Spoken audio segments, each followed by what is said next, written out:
Mirëmbrëma të nderuar teleshikues, nga edicioni i orës 19, pas pak në lajme do të ndiqni.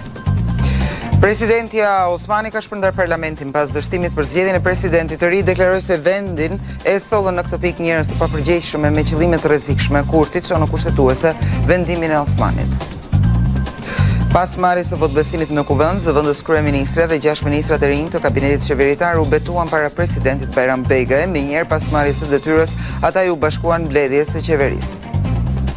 Sali Berisha deklaroi se ministrat e rinj janë trashëgimtar të korrupsionit të qeverisë. Ai akuzoi dhe presidentin Begaj, ndërsa u bëri thirrje shqiptarëve të bashkohen në protestën e 12 marsit.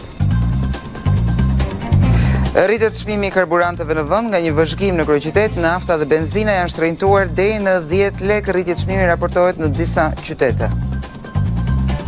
Kur kanë mbetur dhe 20 ditë nga sfida ndaj Polonisë, lajmet nga reparti i sulmit nuk janë as pak pozitive. Broja, Daku dhe Berisha janë në dyshim, ndërkohë që trajneri Silvinjo ka ndjekur nga afër Ernest Muçin.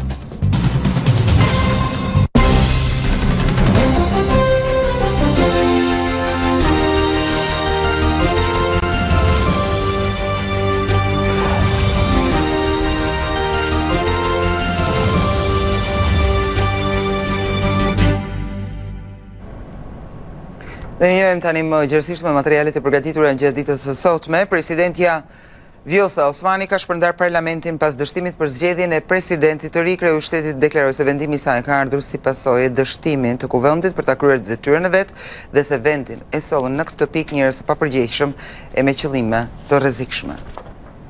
Ishte gjithçka e përgatitur për këtë edicion lajmesh. Faleminderit që na ndoqët.